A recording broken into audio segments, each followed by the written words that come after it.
नमस्कार, SPT news में आपका स्वागत है। पेश है राजस्थान और श्रीगंगानगर हनुमानगढ़ जिले की बड़ी खबरें।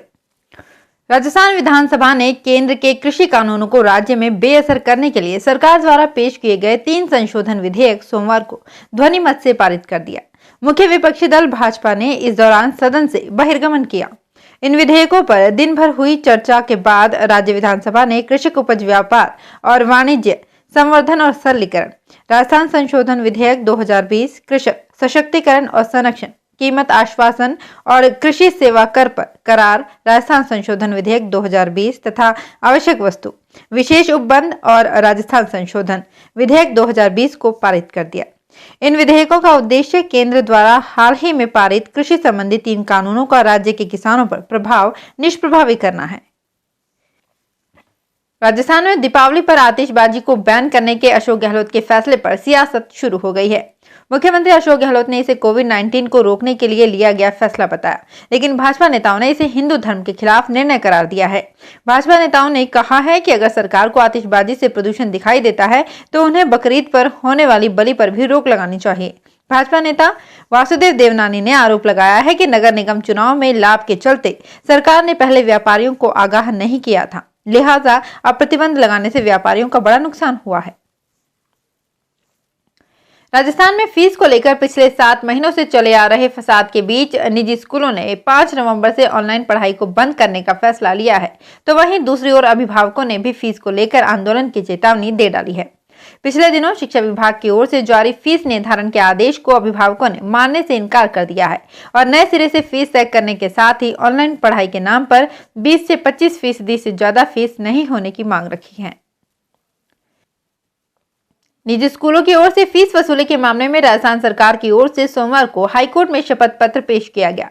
शपथ पत्र में अदालती आदेश के पालन में सत्र 2020-21 की फीस वसूलने का ब्यौरा पेश किया गया। मामले में हाईकोर्ट की खंडपीठ राज्य सरकार व अन्य की अपील पर मंगलवार को सुनवाई करेगी। जानकारी के अनुसार राज्य सरकार की ओर से शपथ पत्र पेश कर कहा गया कि गत 28 अक्टूबर को शिक्षा विभाग की ओर से आदेश जारी कर स्कूल फीस निर्धारित की गई है। इसके तहत सीबीएसई की कक्षा 9 से 12 तक के विद्यार्थियों की ट्यूशन फीस में 30% तक की छूट दी गई है।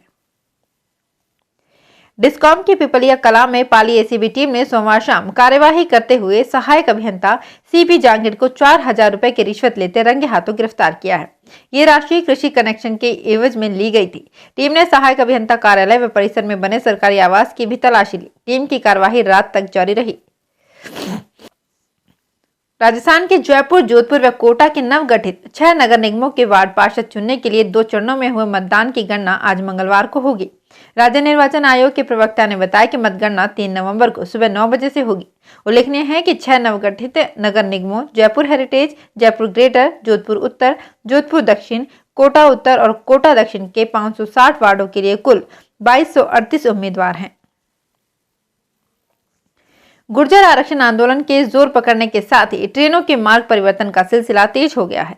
रविवार से लेकर सोमवार दोपहर तक उत्तर पश्चिम रेलवे इस मार्ग की 17 ट्रेनों को डाइवर्ट कर चुका है। आंदोलनकारियों ने दिल्ली मुंबई रेल मार्ग पर कब्जा कर रखा है, इससे ये मार्ग बाधित हो गया है। उसके बाद उत्तर पश्चिम रेलवे ने धड़ाधड़ ट्रेनों का मार्ग बदलने का सिलसिला शुरू कर दिया है। देश में कुल 17 रेलवे जोन हैं।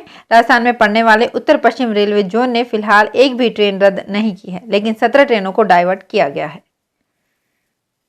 राजस्थान पुलिस कांस्टेबल परीक्षा में भाग लेने वाले अभ्यर्थियों को अपने दोनों हाथों के अंगूठे को साफ सुथरा रखना होगा। दरअसल परीक्षार्थियों को दोनों हाथों के अंगूठे का उपयोग उनकी उपस्थिति व पहचान के लिए बायोमेट्रिक या थंब इम्प्रेशन के लिए किया जाएगा। इस संबंध में राजस्थान पुलिस की ओर से दिशा निर्देश जारी किए गए हैं। आगामी 6 नवंबर से पुलिस कांस्टेबल की परीक्षा शुरू होनी है। इसके लिए एडमिट कार्ड भी जारी कर दिए गए हैं।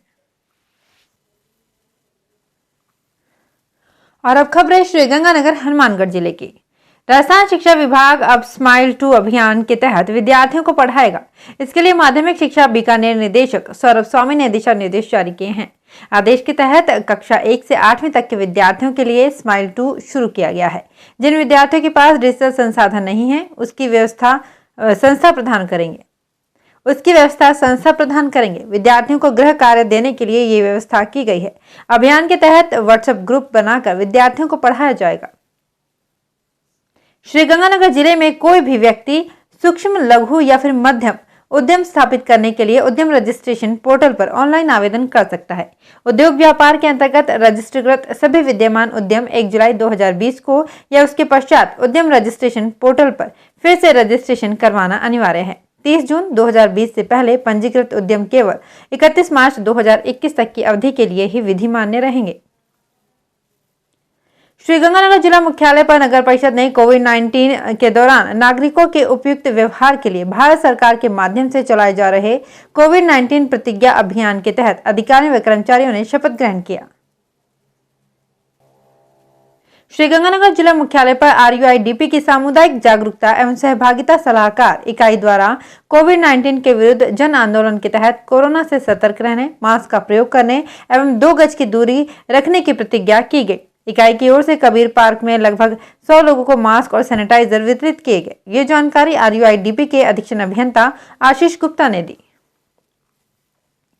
लॉयंस क्लब हनुमानगढ़ का 29वां पदस्थापन समारोह हुआ। शुरुआत पूरी दुनिया के कोरोना वॉरियर्स के रूप में शहीद हुए चिकित्साकर्मी, पुलिसकर्मी और सफाई कर्मियों की याद में 1 मिनट का मौन रखकर किया गया। माहे जुनेजा द्वारा ध्वज वंदना की गई। कार्यक्रम के मुख्य अतिथि प्रांतपाल आलोक अग्रवाल, विशिष्ट अतिथि हनुमानगढ़ नगर परिषद के सभापति Ganesh Raj Bansal, PDG Anjuna Jain, region chairman Radheshyam Singla, Virendra Vaid रहे। मोहित बलाड़िया ने क्लब द्वारा किए गए सेवा कार्य और आगामी गतिविधियों के बारे में बताया। MOC रामनिवास मांडन द्वारा किया गया शानदार मोटिवेशनल स्पीच अमर चौधरी की रही। हनुमानगढ़ जंक्शन में अबोहर मार्ग स्थित श्री गोविंद धाम गौशाला में सोमवार को प्रेस वार्ता का आयोजन किया गया। इसमें गौशाला अध्यक्ष इंद्र हिसारिया ने बताया कि गौशाला में दूध से पेड़े और केसर की बर्फी बनाई जाएगी। पिछले साल रसगुल्ले व संदेश की मिठाई बनाने का प्रोजेक्ट शुरू किया गया था। हिसारिया ने बताया कि गौशाला में वर्तमान में 2550 गौवंश हैं। अब गौशाला परिसर में पेड़े और केसर की बर्फी बनानी शुरू की गई है। गौशाला में दूध से निर्मित होने वाली मिठाइयां रोजाना शाम 4 से 7 बजे तक मुख्य बाजार स्थित शिव शक्ति एम्पोरियम के समक्ष काउंटर लगाकर विक्रय की जाएंगी। श्रीगंगानगर जिला मुख्यालय पर कुम्हार धर्मशाला में NSUI की साप्ताहिक बैठक आयोजित की गई। बैठक में छात्रों को NSUI की स्थापना, कार्यप्रणाली तथा विचारधारा से अवगत करवाया गया। बैठक में NSUI द्वारा कोरोना संक्रमण बचाव के लिए नो मास्क नो एंट्री अभियान के अंतर्गत मास्क वितरित किए गए। श्रीगंगानगर जिला मुख्यालय पर कोतवाली पुलिस थाना क्षेत्र में H ब्लॉक जामा मस्जिद के सामने से एक बाइक चोरी हो गई। पुलिस ने बाइक के मालिक शेख करीमुल्ला की सूचना पर अज्ञात चोर पर मुकदमा दर्ज किया है। हनुमानगढ़ जिले के पीलीबंगा पुलिस थाना क्षेत्र में पैदल जा रही एक महिला के गले से सोने का लॉकेट छीन लिया गया। पुलिस ने महिला के बेटे की रिपोर्ट पर अज्ञात झपटमारों पर मुकदमा दर्ज किया है। पुलिस के अनुसार गांव दौलतावाली के गोविंद राम ने रिपोर्ट दी है कि गांव के निकट ही उसकी मां पैदल जा रही थी। बाइक सवार युवकों ने गले में पहना ओम छीन लिया और फरार हो गए। तो फिलहाल इस बुलेटिन में इतना ही। फिर हाजिर होंगे कुछ और बड़ी खबरों के साथ। SBT न्यूज के वीडियो देखने के लिए हमारे चैनल को सब्सक्राइब करें और नोटिफिकेशन पाने के लिए बेल आइकन को प्रेस करें।